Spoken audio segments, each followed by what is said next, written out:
I rise on the statements by ministers to address the Parliament on two matters of importance in the Ministry of Tourism. Mr. Speaker, I want to speak to the refurbishment at the South Frigate Bay area in the region called the Strip, and also secondly to bring the country up to date as to what has been progressing at Black Rocks. I begin with the Strip, Mr. Speaker. The Strip is home to approximately 12 business establishments, each offering entertainment, tropical beach bars, and restaurants, Mr. Speaker. And despite its current popularity, development of the Strip was not as deliberate as it could have been. Additionally, owing to a number of unfortunate incidents at the venue, there have been concerns regarding the safety and the security of patrons and operators. And certainly, there was definitely room for improvement. The Ministry of Tourism commissioned a report by Aplum 360, which provided an analysis of the existing conditions, and they made recommendations on what could be done to realize the full potential of this major attraction. The South Frigate Bay Enhancement Project started back in November of 2016 to revitalize the Strip experience, making it more viable and sustainable by addressing infrastructural works, security, and its identity on a whole.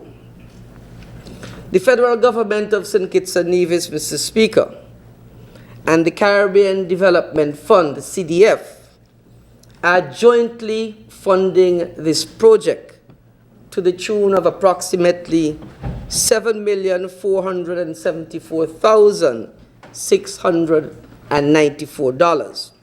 When completed, it will include, but not limited to, entrance and exit roundabouts, paved roads and sidewalks with wheelchair access, pick-up and drop-off points, unit entrance porticos, garbage enclosures, toilet blocks, gazebos, landscaping, street lights and turtle-friendly beachside lighting, boardwalks, designated parking, signage, and improved security, including CCTV, outpost management's office, march enhancement features, jogging trails, and beach reclamation and replenishment and development of the dock and the jetty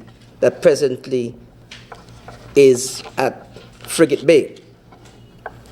The total funds, Mr. Speaker, for the project, which will be done in two to three phases, at the start is approximately $3,227,694, of which the federal government has put in $2 million, and the CDF has given a grant of $1,227,795.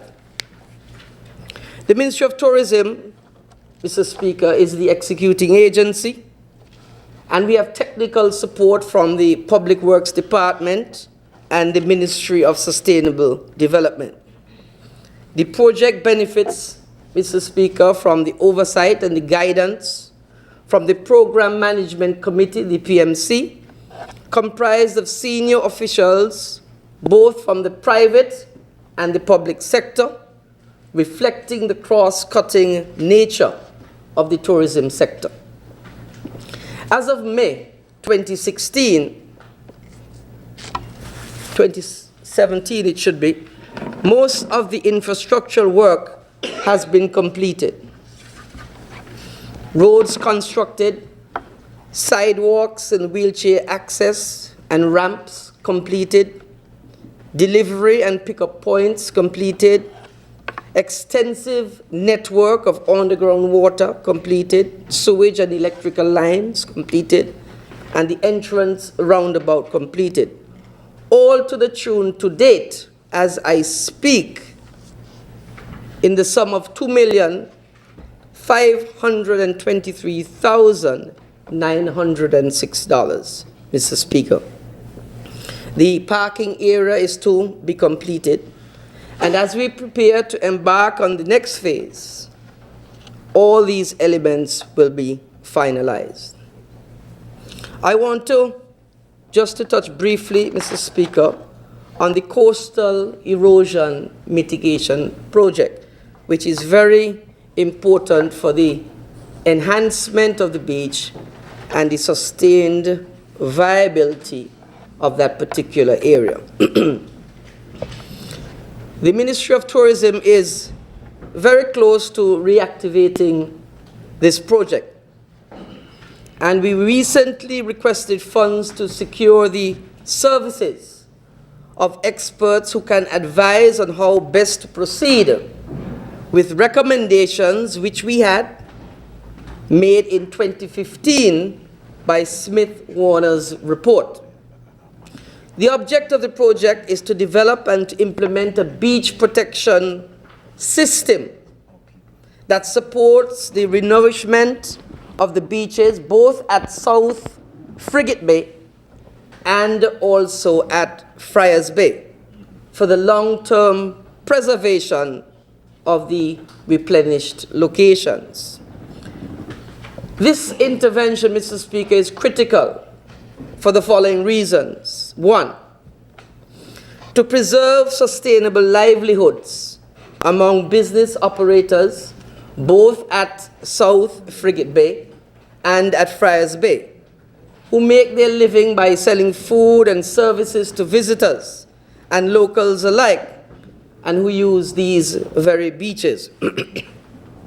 These beaches once attracted many visitors to the island, Mr. Speaker, and still are frequented by locals.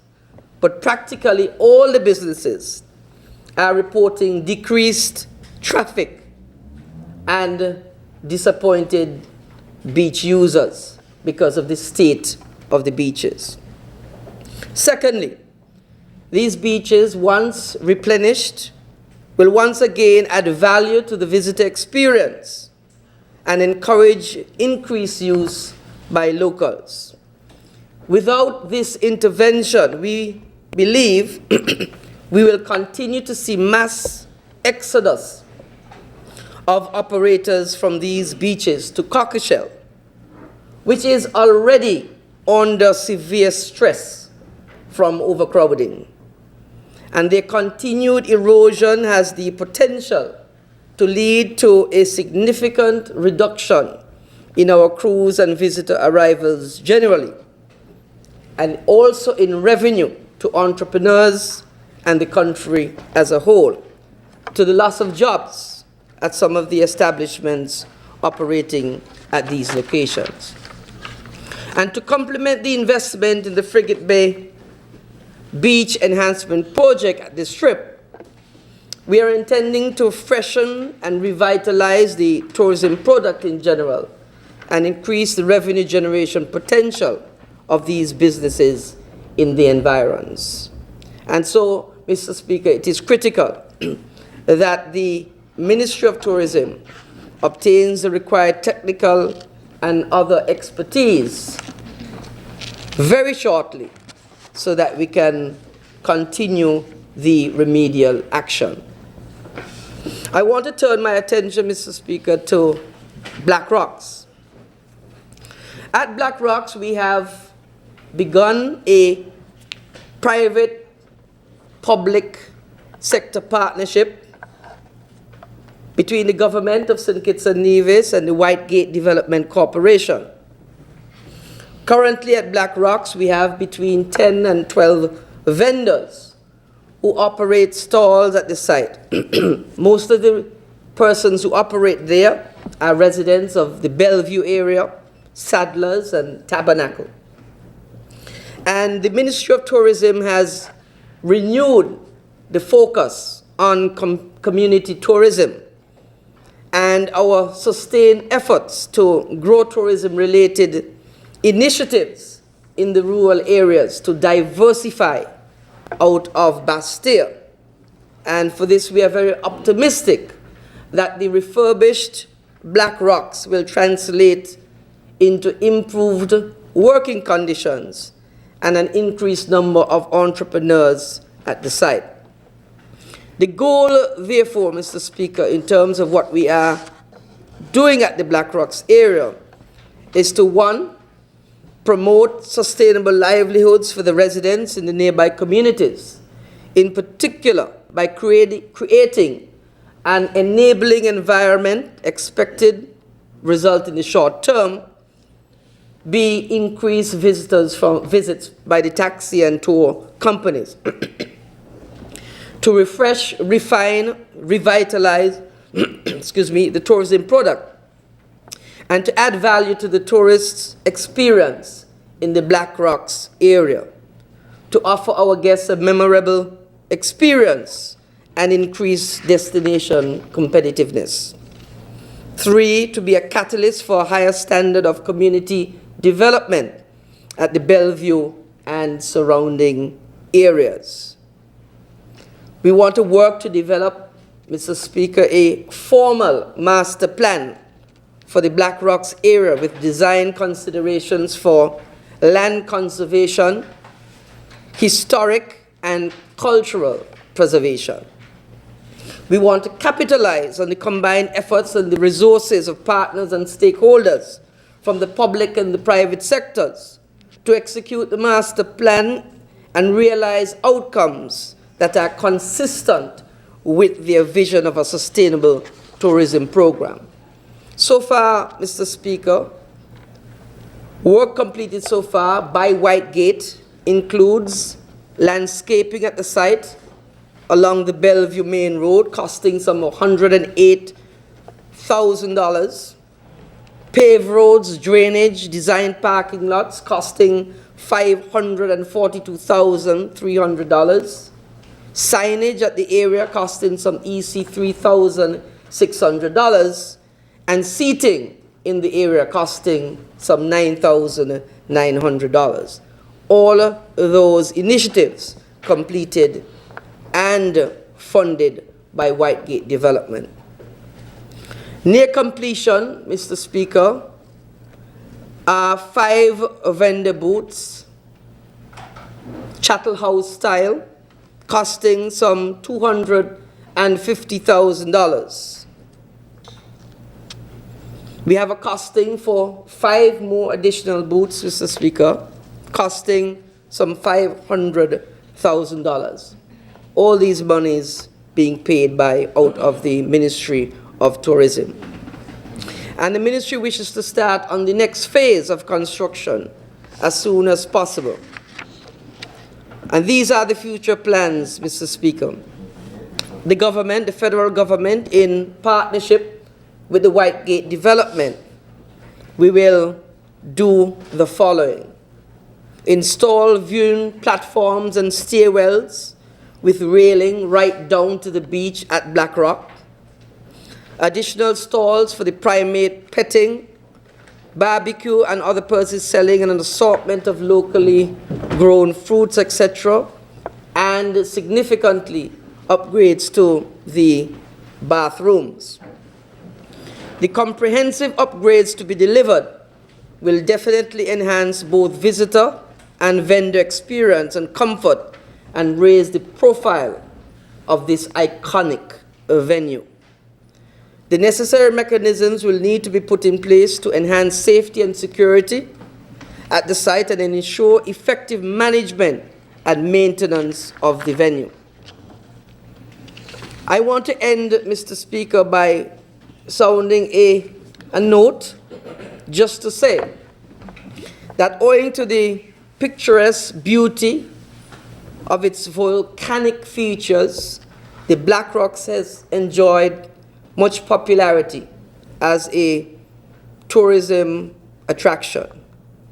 The immediate surroundings on the mountainside bear witness to our agrarian past, and the site provides entrepreneurs from nearby communities a space to make and to supplement their livelihoods.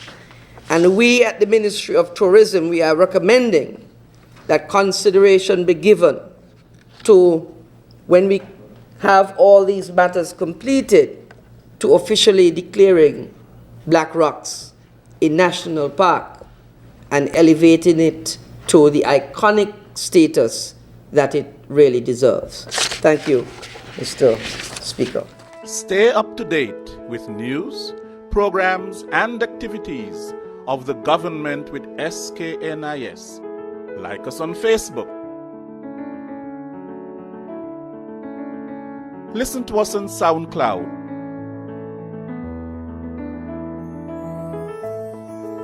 Follow us on Twitter.